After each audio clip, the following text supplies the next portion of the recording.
I had a couple different thoughts of how I was going to title this, how I was going to start it. I was going to title this, How to Kill God. And I thought, well, that's a little bit of sensationalism, but it definitely grabs your attention. As a human being, how could you kill a God? So then I thought, okay, that's a little bit much. So I went with the Jehovah Nakah, the God who smites.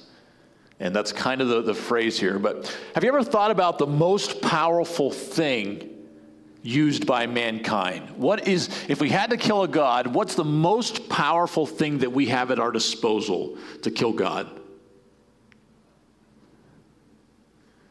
Nuclear weapon? Loft a few up into space, put it on top of Jeff Bezos' rocket and fire it up there. And do you ever think of, because weapons can kill things that are within reach, right? If they can reach it, they're deadly. But what's the most powerful thing that mankind has?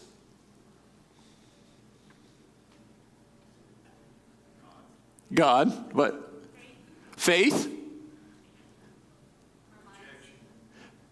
It's interesting because they just say, oh, you have this discussion that's happening, and then you come to one, and this is my idea, so take it for what it's worth. Words. Do you know that words can form nations? Declare war? Ask a young child that lives in a home with a demeaning parent how strong words are.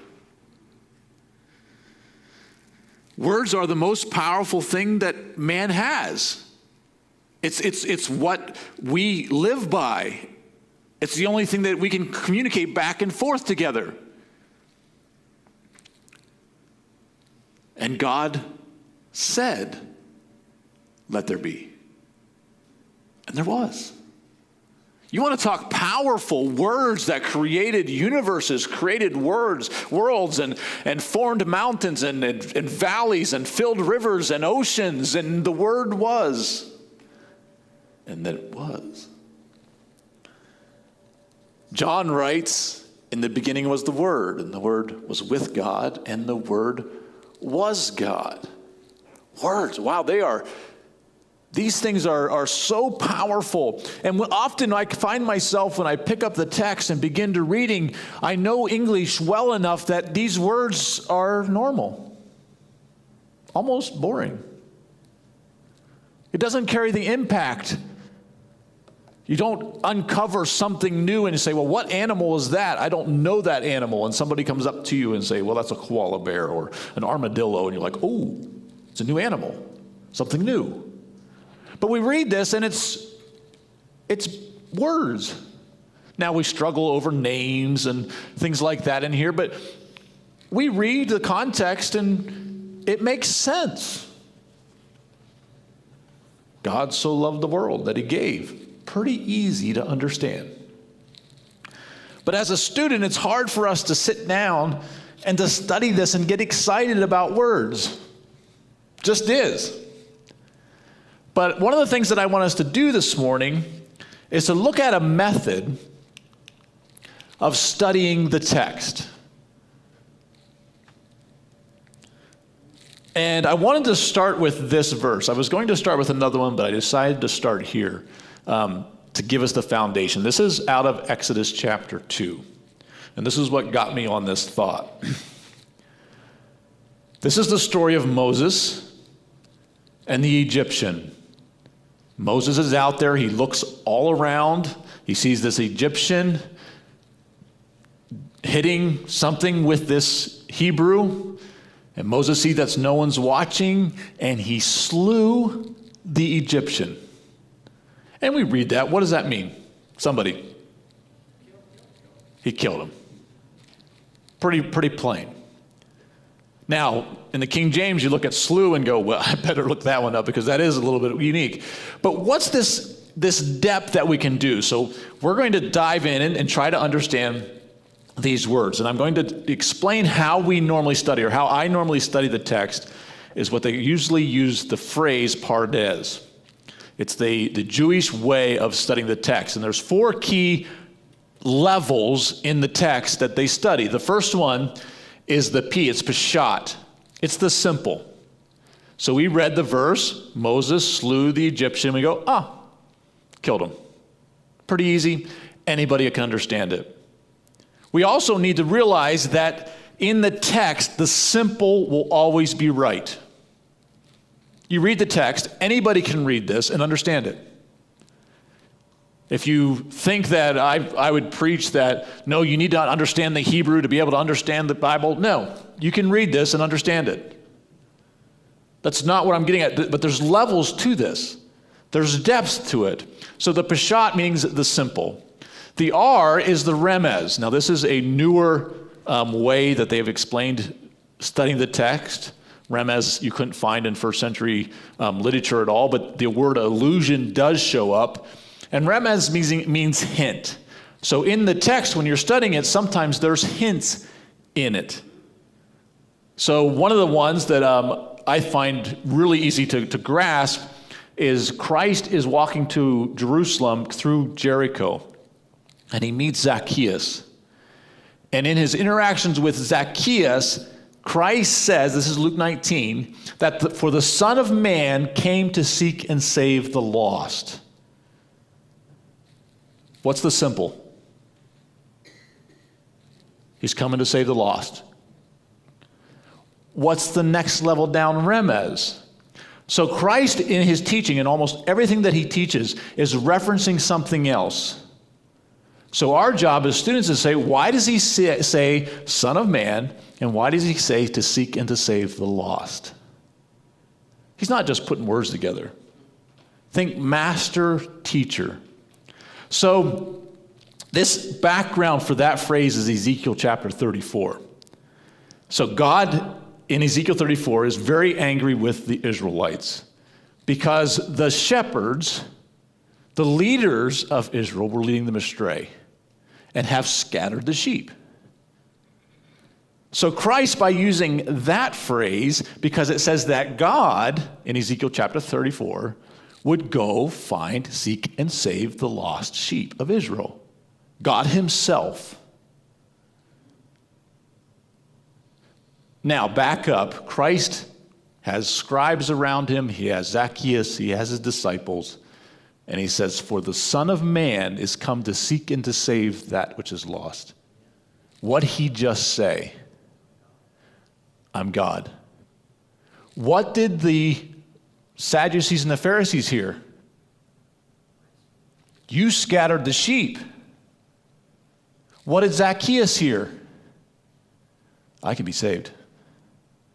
That's the power of remez. So when you're studying these phrases, these words, there is so much depth in here. And Christ, all throughout his ministry, is quoting it. I heard one rabbi say that everything that Christ said or did was in the text that he was living out. And I agree with that. And we have to find those definitions of what's there. The third one is drash. This is midrash, or expository or application, where they take the text and apply it out in other teachings or combination of scriptures. That's normally where you will see it. There'll be a phrase in the text and a phrase in the text that's identical in two different chapters. They'll take those two chapters and merge them together. We would think that is absolutely heresy, and you can't do that. But a good teacher with authority does that all the time. If this phrase is here and this phrase is here, that means they can go together. So Christ does this in his sermon in Nazareth. So he says, the Spirit of the Lord is upon me. He has Messiahed me to bring the good news to the poor. He has sent me to proclaim the release of the captives and recovery of sight to the blind, to let the oppressed go free, to proclaim the year of the Lord's favor. Jubilee. He is quoting out of Isaiah chapter 61. Now my question for you is, what part did he misquote?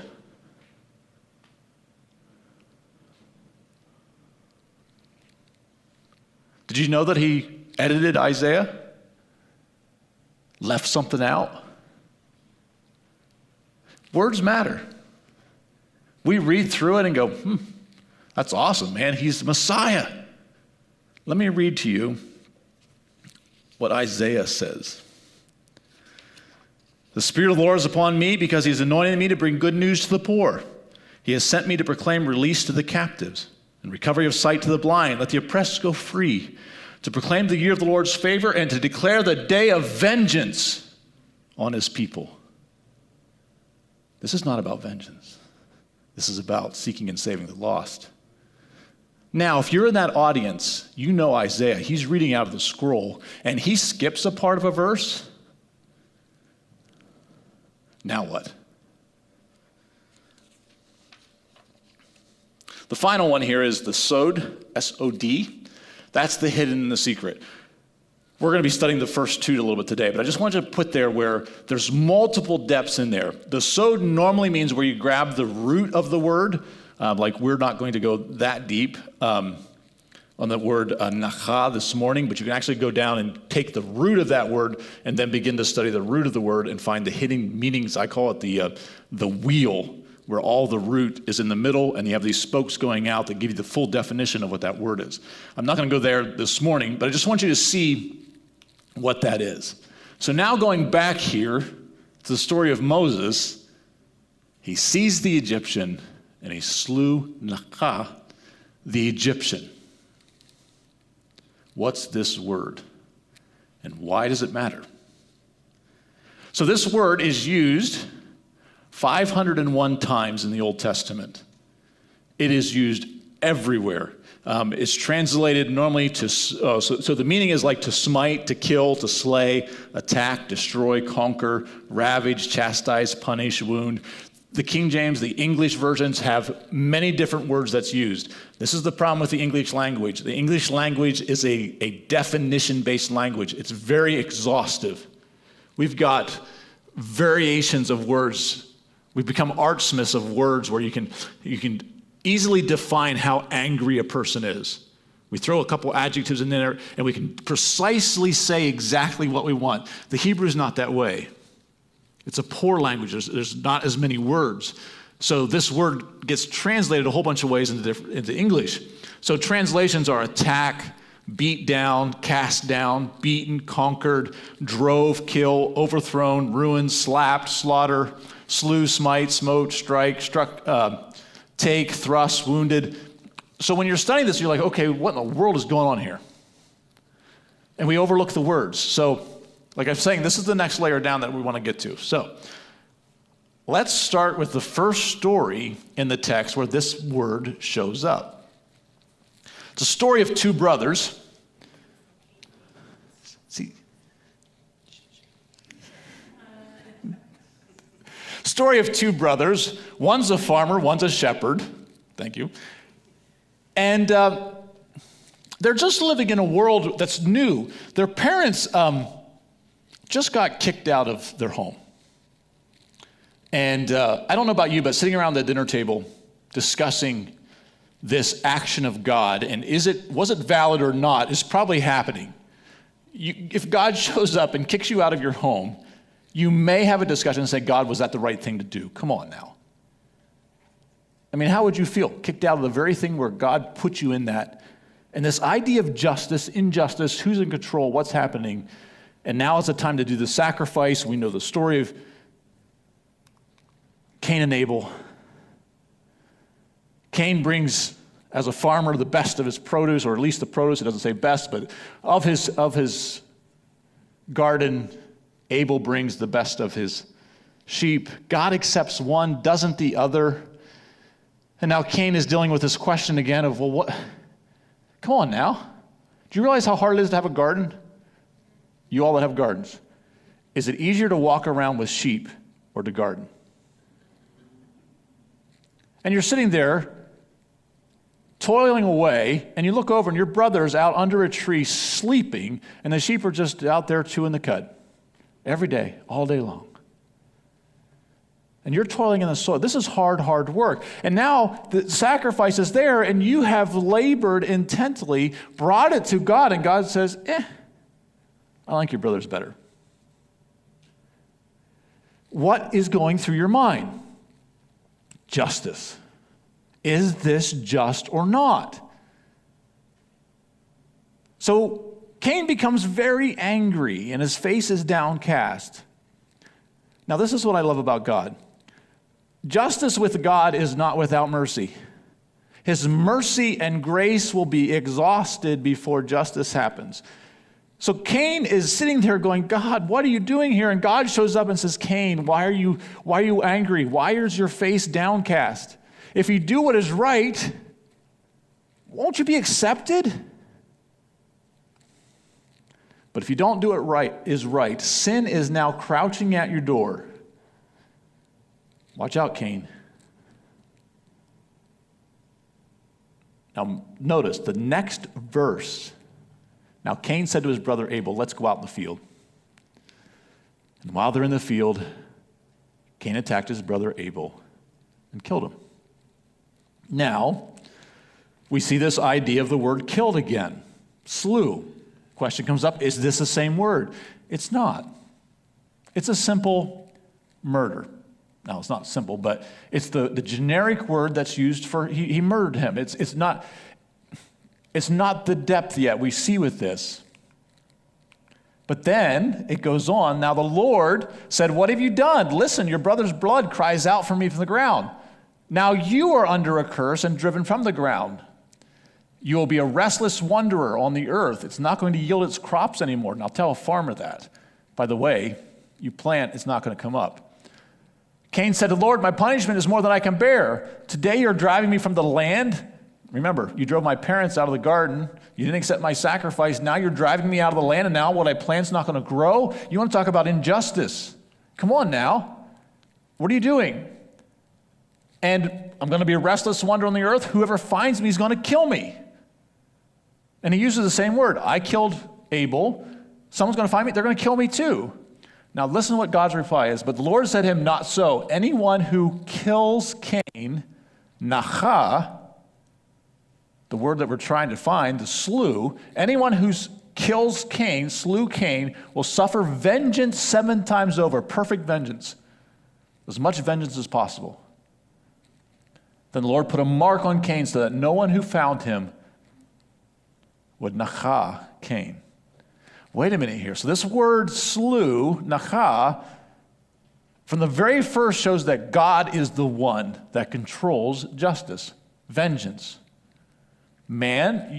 Humankind, you are not allowed to Nakah, slew, or kill injustice this with people. So this becomes the very first usage of this word in the text.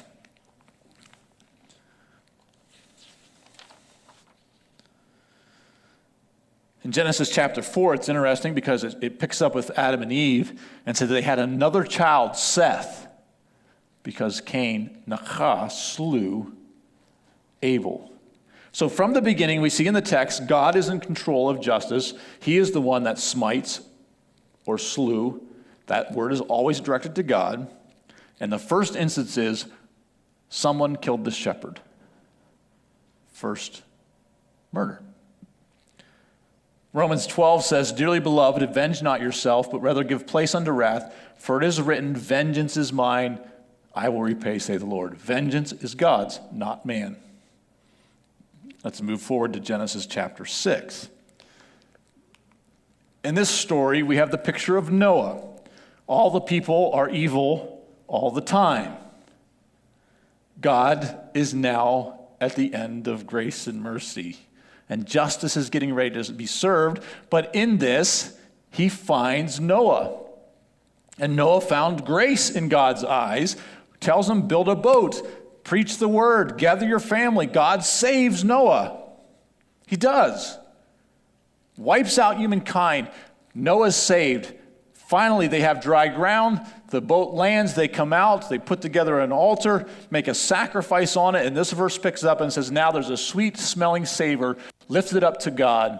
And he says in the heart, I will not again curse the ground. Where does that show up before? Where did he curse the ground? Cain. I'm not going to do this again. For man's sake, for the imagination of man's heart is evil from his youth. Neither will I again, Nakah, smite any more everything living as I have done. We begin to see this word again is the justice of God handles the smiting. And the weight of what is behind this word begins to build, and the narrative is added to each story. Jump forward some more, and I'm skipping some instances of this word. Come to Moses, a very young boy, a boy who had to be abandoned by his mother, put into a basket, miraculously now adopted into the Pharaoh's house. Mom becomes the nurse. I often wonder how much his mom was able to teach him as a nurse. Did she sing to him the songs? Did she teach the lessons? Did she talk about Cain and Abel and justice? We don't know. We can speculate a little bit. But now Moses is growing up, and he's in Pharaoh's household, so he's being taught language and culture. The gods, the pharaohs of Egypt are the high priest of the nation. So Moses, as a child in the family, is being raised up as a priest. So he's responsible as the family. Either he's standing with his dad or standing with his brethren and or dealing worship with the other gods. And he is fully infiltrated into the Egyptian mindset. Also, Pharaoh is a god of war, so anytime Pharaoh goes off to war, I guarantee the boys are coming along to learn warcraft and declaration of war and justice. And now Moses is growing up, and he begins to think, okay, my mom said I'm a Hebrew, and these slaves are worthless and don't even know who God is.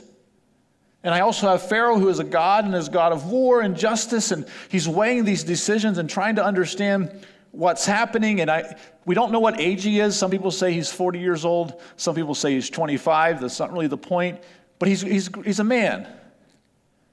And at that point, you're beginning, well, who's my family? Where am I from?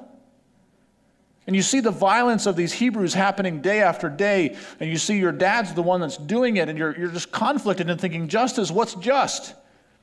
Is it just for my dad to be able to do this because he conquered? Or is it just for my people? What should they do? And now he's out walking around, and what's happening? He sees an Egyptian doing something. And the Egyptian is the King James says, beating. What's the word? Nakah.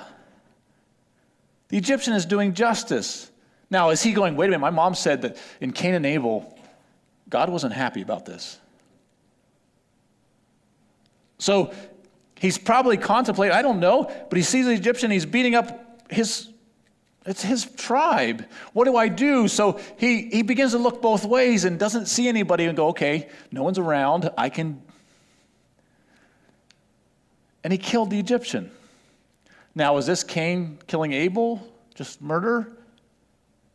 Or is this Moses acting as God and taking justice into his own hand? And Moses, Nakah, smote, killed the Egyptian. The next day, he is out and he sees two Hebrews fighting. Now, the first thing that comes to my mind is, okay, are these Hebrews trying to pursue justice, or are they just, it's quarrel. They were in an argument. We don't know what the argument was. And he asked the one wrong. Why does it say that? How does he know which one was in the wrong?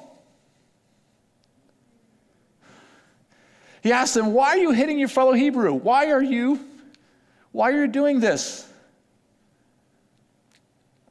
And the word there is Nakah as well. And the man said, who made you ruler and judge over us?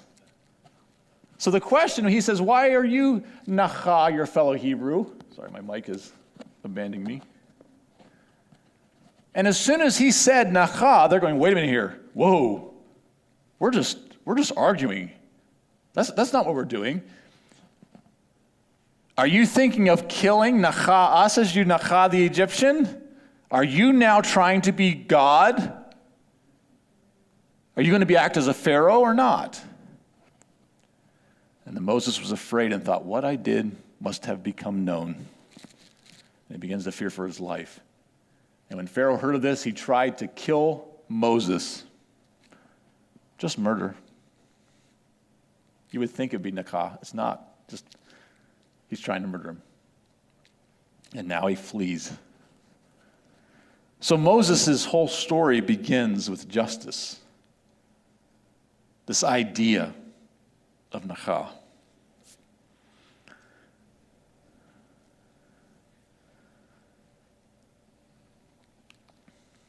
see.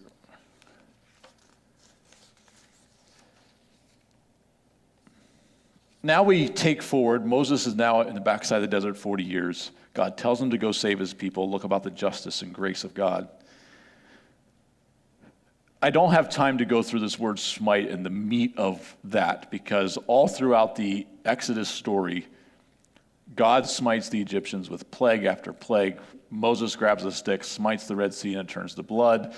Smites the oldest child. All throughout that story, it's smite, smite, smite. Pharaoh smites, God smites. Pharaoh smites, God. It's constantly in that story. And that's so you understand now, Moses begins with this word smite into the desert and back now, and God is saying, no, justice is mine, justice is mine, justice is mine. The Red Sea crossing, it's that whole idea of smiting. But the story now turns in Exodus chapter 17. They're now 3 days out of Egypt, and their water runs out. Actually, no, it's later than that. It's the second time. First time is at the Marah. So their water is out again, and he's saying, what do I do? And God says, go to the mountain.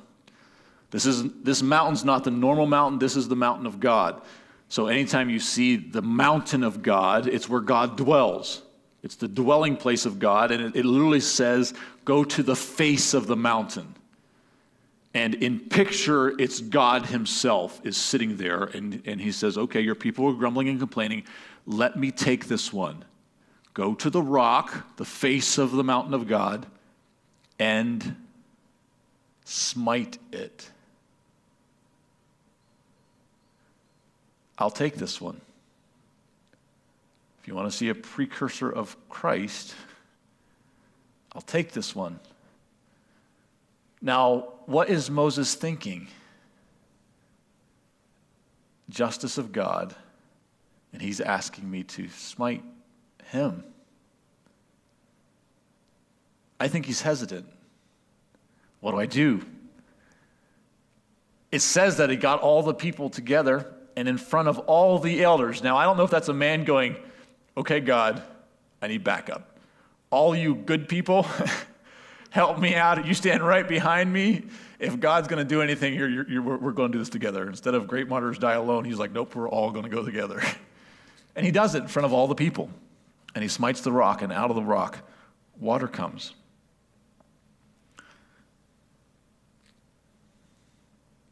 At the end of the 40 years, they are just now, they're still marching towards the plains of Moab yet, but they know it's time to go into the promised land. They learned, they're trained. God has said, no, promised land is here. If you understand the geography and topography of the land, you could actually feel the sea breeze. Where they are, they could smell the Mediterranean in the evening, even though it's 60, 70 miles away. They can smell it, they can taste it. They're right there, but something happens again. Miriam, the water carrier, dies. If you understand the story of Moses, Miriam is the older sister. She's the overseer, the watcher. When mom is putting the basket into the reeds, she says, go look, go watch, be the guardian here. Watch this baby. The baby floats, she's watching, she's guarding, she's protecting. She's the older sister. So this is my younger brother. She's Pharaoh's daughter. Mom, she's always Moses. It's the older sister. All through the desert, older sister, and now she's dead. And he's grieving. Soon as she dies, the water runs out, and they start complaining again. And God says, go to a rock that I'll show you and use words.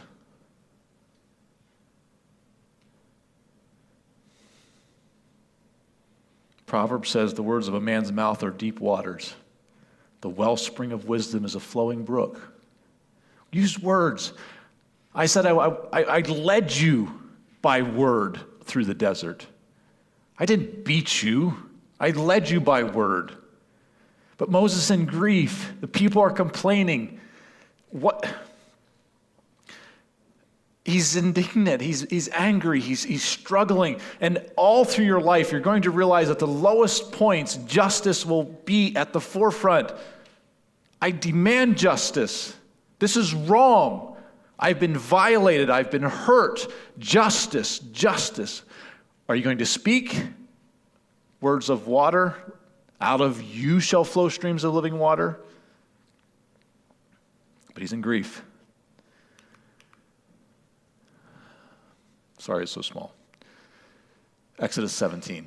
Take the rod and gather thou the assembly together, you and Aaron thy brother, and speak unto the rock before their eyes, and it shall give forth the water, and thou shalt bring forth to them water out of the rock, so the congregation and their beasts can drink. And Moses took the rod from before the Lord, and as he commanded him. And Moses and Aaron gathered the congregation together before the rock, and said unto them, Hear now, ye rebels, must we fetch you water out of this rock? And Moses lifted up his hand, and with his rod he, Nakah, smote the rock twice. Justice.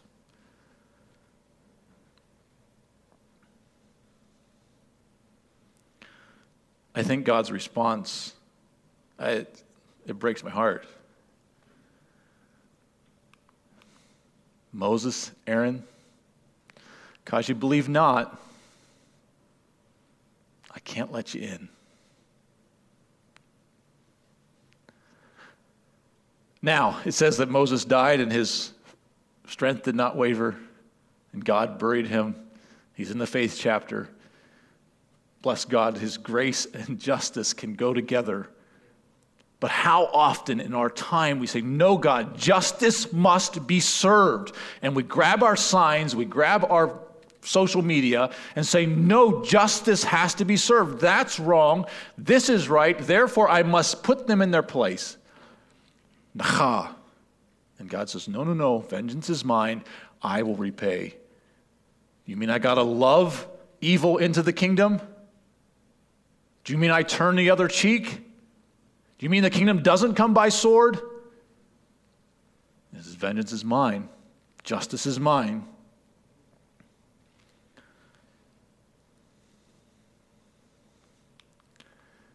Mine eyes shall not spare, neither will I have pity, says God. Ye shall know that I am the Lord that smiteth. You want to understand the destruction of certain people groups in the Old Testament, why God destroys one, the Amalekites, or destroys one people group and not the other? Study the word smite. I want you to smite them. And the children of Israel say, you're God, it's your justice. And they go and do it. And God says, no, I want you to go here and take the city. Okay, it's not. It's So they go and take the city, and some people stay alive. It's either justice or not. All throughout the Old Testament, it's dealing back and forth with this. So smite is this function of God. But now, the question becomes, if God is the only one who is allowed to smite man, and God is the only one who can serve justice, what happens when God becomes man and has to be the sacrifice? Can man kill God? Can man smite God?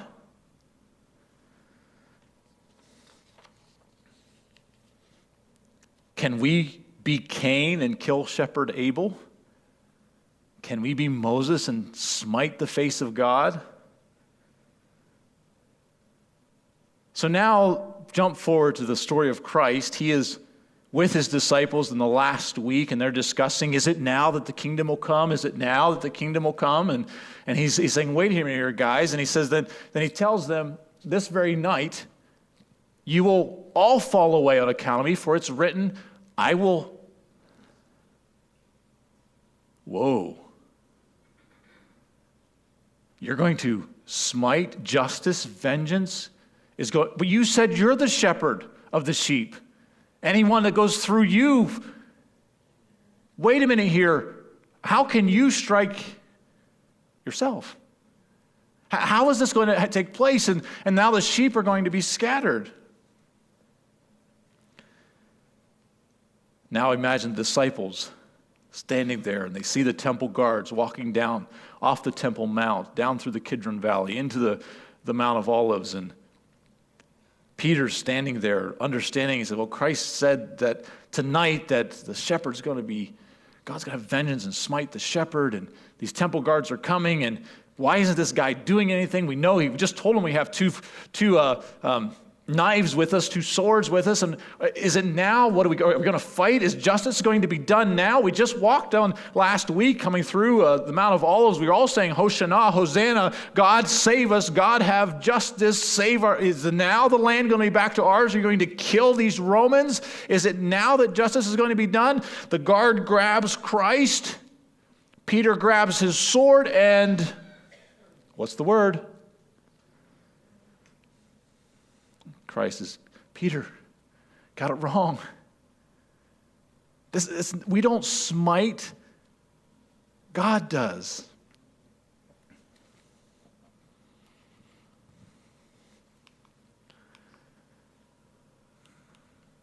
Sorry, come back here. I'm going to go back.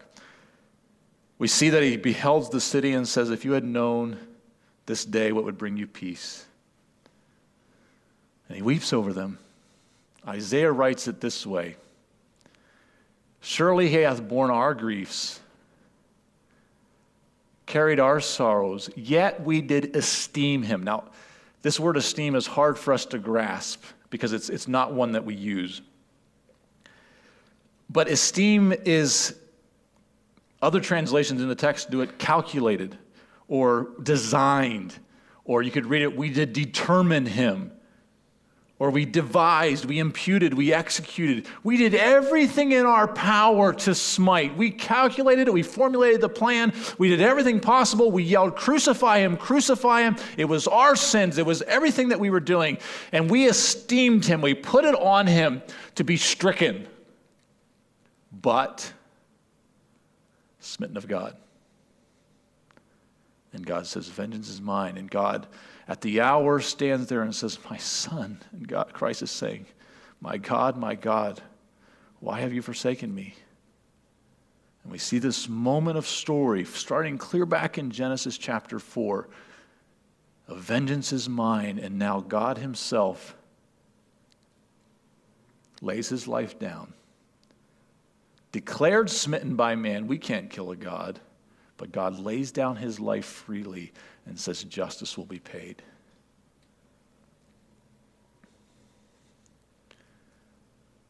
Now the question I have is, will you continue to pursue justice or accept his sacrifice? I often find the gospel message simple, but very hard to grasp. Because it requires everything in us to say, no, God, I trust your justice. I can't explain all of us. We're all unique. But yet he laid his life down freely. We have to accept it freely. There's nothing we can do. Nothing good to him I bring. I can't do anything. And he says, the price now has been paid. The shepherd himself laid down his life. Jehovah, Nakah, the God who smites.